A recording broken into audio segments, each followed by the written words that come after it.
Assalamualaikum warahmatullahi wabarakatuh. Saya Ahmad Fatan Nurrazakul,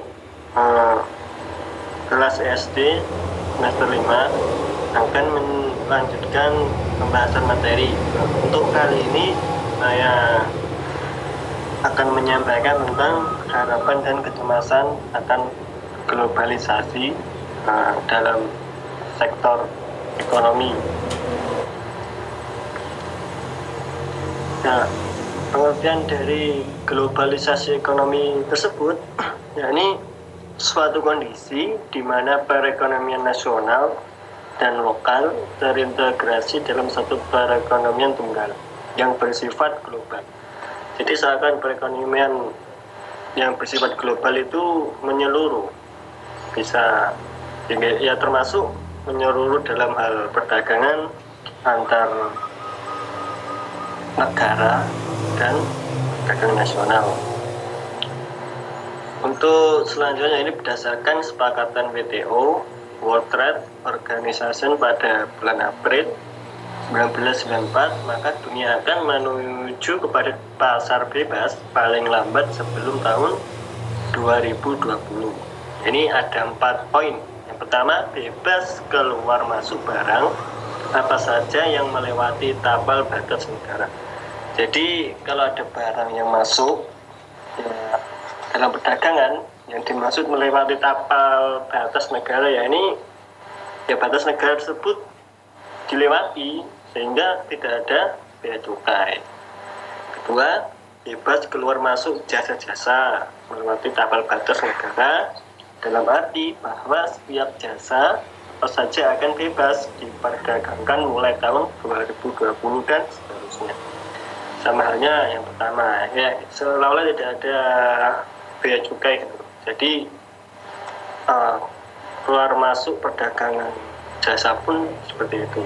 Yang ketiga, bebas keluar masuk uang dan modal yang melewati tapal batas negara. Ini juga tidak ada hambatan dalam hal masuk uang dan modal antar negara. Yang keempat, hak atas kekayaan intelektual atau HAKI dan intellectual property right diakui oleh seluruh anggota negara WTO. Jadi seolah ada kesepakatan yang terjadi dalam antar negara. Selanjutnya ini 2 prinsip dasar pasar bebas. Yang pertama, akses pasar. Market akses terhadap pasar dibuka seluas-luasnya sampai tidak ada lagi pembatas dan halangan bagi setiap pelaku ekonomi untuk keluar tapal batas negara WTO. Jadi kesepakatan yang ada di WTO itu akses pasar dalam perdagangan pun jangkauannya sangat luas, bahkan tidak ada batas dan halangan lagi, sehingga bebas untuk melakukan perdagangan. Itulah globalisasi ekonomi. Yang kedua, perlakuan nasional atau national treatment. Artinya kepada setiap pelaku ekonomi yang berkiprah di negara tuan rumah haruslah diperlakukan secara adil, sebagaimana perlakuan yang diberikan kepada pelaku ekonomi nasional dalam negeri. Selanjutnya, pihak yang percaya terhadap globalisasi ekonomi akan membawa sisi terang antara lain, yakni seperti harapan. Yang pertama, globalisasi mempercepat pertumbuhan ekonomi dan pengentasan kemiskinan. Karena dalam hal ekonomi adanya globalisasi sehingga perdagangan produk dan jasa pun semakin luas, sehingga diharapkan pertumbuhan ekonomi seluruh negara akan naik dan mengentas kemiskinan. Kedua, globalisasi dapat mempercepat terwujudnya pemerintah yang demokratis dan masyarakat madani dalam skala global.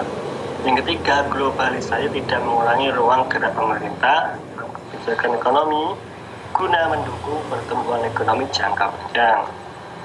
Yang keempat, globalisasi tidak berseberangan dengan desentralisasi. Dan terakhir, kelima, globalisasi bukan penyebab krisis ekonomi. Ya, selanjutnya ini secara rinci segelap orang globalisasi meliputi atau halangan yakni globalisasi sebagai kapitalisme kasino, merupakan seperti perekonomian dalam yang dilakukan oleh golongan tertentu, mafia.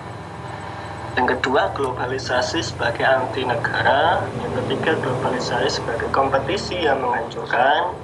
Keempat, globalisasi sebagai pembunuh pekerjaan. Kelima, globalisasi menerbitkan kaum miskin.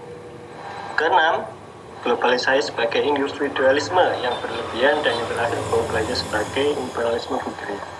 Sekian yang saya sampaikan, kurang lebihnya mohon maaf. Saya akhiri. Assalamualaikum warahmatullahi wabarakatuh. Assalamualaikum warahmatullahi wabarakatuh. Perkenalkan, nama saya Ahmad Nurdin Ramdan, Kelas Ekonomi Syariah D. Di sini saya akan melanjutkan penjelasan dari teman saya tentang koperasi syariah, peluang dan tantangan koperasi dalam era globalisasi. Langsung saja. Pada waktu krisis moneteran, ekonomi menghantam Indonesia. Ternyata BUMS, Badan Usaha Milik Swasta, dan BUMN, Badan Usaha Milik Negara, banyak yang kelimpangan gulung tikar karena meningkatnya hutang yang demikian besar. Usaha kecil menengah dan koperasi atau UKMK yang biasanya dianggap tidak penting dan disepelekan justru sebagai besar dapat eksis dalam menghadapi badai krisis seperti ini. Lalu dengan demikian, sektor yang disebut belakangan UKMK dapat menjadi pengganjal untuk tidak terjadinya kebangkrutan perekonomian, bahkan sebaliknya dapat diharapkan sebagai motor penggerak roda perekonomian nasional untuk keluar dari krisis yang saat ini. Semisal banyak peluang pasar yang semula tertutup sekarang menjadi terbuka. Contohnya, akibat mahalnya harga obat yang sebagian besar masih harus diimpor produsen jamu, atau ada yang membentuk koperasi mendapat kesempatan memperlebar pasarnya dari pasar yang lebih menyerupai menuju kepada pasar yang lebih bermakna. Nah, di sini sebagai gambaran penyebab krisis ekonomi dan baiknya dimukakan pendapat Mulyanto tahun 1999 sebagai berikut. Yang pertama, terlalu berpikir global. Yang kedua, terlalu suka bersanjung. Yang ketiga, terlalu individual atau memikirkan diri sendiri. Yang keempat, terlalu silau terhadap materi. Dan yang kelima adalah terlalu berpihak kepada konglomerat. Selanjutnya, terlepas apakah globalisasi benar-benar akan terwujud atau hanya impian ataupun kejadian hanya bersifat spesial saha dan bahkan mungkin dalam bentuk yang sama sekali. Nah, gini, itu semua semata-mata rahasia Allah Subhanahu wa taala, dan seandainya globalisasi benar-benar terwujud sesuai dengan skenario terjadinya pasar bebas dan persaingan bebas, maka bukan berarti tamatlah riwayat koperasi. Nah, dapat kita tarik kesimpulan kalau kita lihat ciri-ciri globalisasi di mana pergeseran barang, modal, dan uang demikian bebas dan pelakunya terhadap pelaku ekonomi sendiri dan asing atau luar negeri sama. Maka tidak ada alasan bagi suatu negara untuk meninabobokan pelaku ekonomi yang tidak koefisien dan kompetitif termasuk koperasi. Terima kasih. Assalamualaikum warahmatullahi wabarakatuh. Perkenalkan, nama saya Alvin Husnia Wahda dengan nomor induk mahasiswa 4011801445. Baik, di sini saya dari kelompok 6 Koperasi Syariah yang akan menjelaskan langkah-langkah antisipasi koperasi dalam globalisasi. Pertama-tama harus dapat menstrukturisasi hambatan internal dengan mengkikis habis segala konflik yang ada.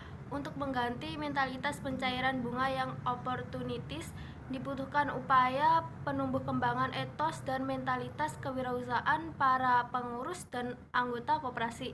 Langkah-langkah inovasi usaha perlu terus ditumbuh kembangkan. Selanjutnya yang kedua, pembenahan manajerial. Manajemen koperasi di masa datang menghendaki pengarahan fokus terhadap pasar, sistem pencatatan keuangan yang baik, serta merencanakan arus kas dan kebutuhan modal mendatang. Baik, selanjutnya yang ketiga, strategi integrasi keluar dan ke dalam. Dalam integrasi keluar, dibutuhkan kerjasama terspesialisasi antar koperasi maupun kerjasama dengan para pelaku lainnya dengan prinsip saling menguntungkan.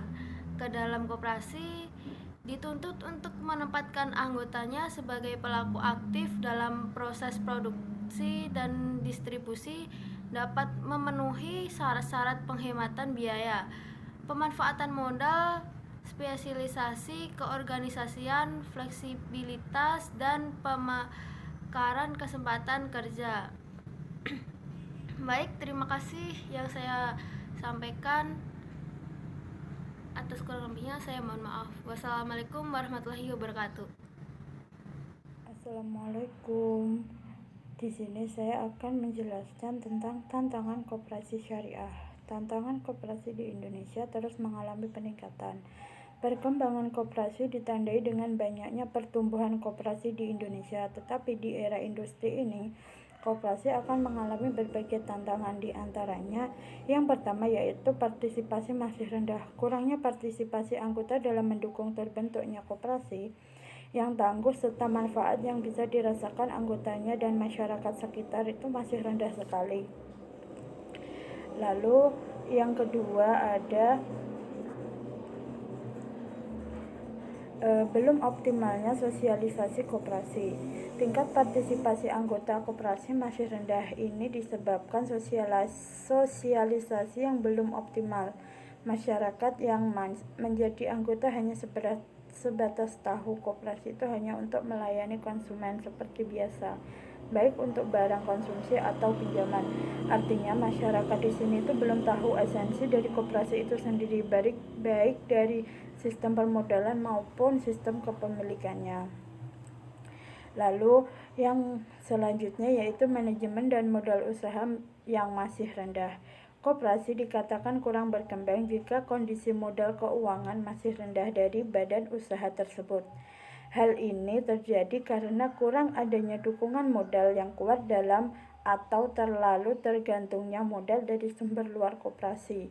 Untuk mengatasi hal ini, maka manajemen harus berupaya mengatasinya melalui pendidikan dan pelatihan serta pemberian modal usaha. Untuk tantangan koperasi syariah itu mindset masyarakat yang kurang, dimana kurangnya pengetahuan masyarakat mengenai lembaga keuangan syariah, dan mereka tuh cenderung lebih memilih ke lembaga keuangan atau koperasi konvensional karena mereka tuh menganggap untuk koperasi syariah itu terlalu rumit. Dan yang kedua, saingan dengan lembaga keuangan syariah lainnya seperti contohnya BMD Syariah, di mana masyarakat itu cenderung lebih banyak memilih ke BMD Syariah karena dalam BMD Syariah itu lebih banyak menawarkan produk-produk jasa seperti pembiayaan dan lain sebagainya. Dan yang terakhir itu manajemen dan sumber daya manusia yang rendah, di mana MSDM yang rendah itu juga mengakibatkan koperasi syariah itu sendiri tidak berkembang. Jadi kita harus memerlukan MSDM yang tinggi dan juga kompeten. Jadi itu ya untuk tantangan koperasi syariah. Mungkin itu dari kelompok kami. Wassalamualaikum warahmatullahi wabarakatuh.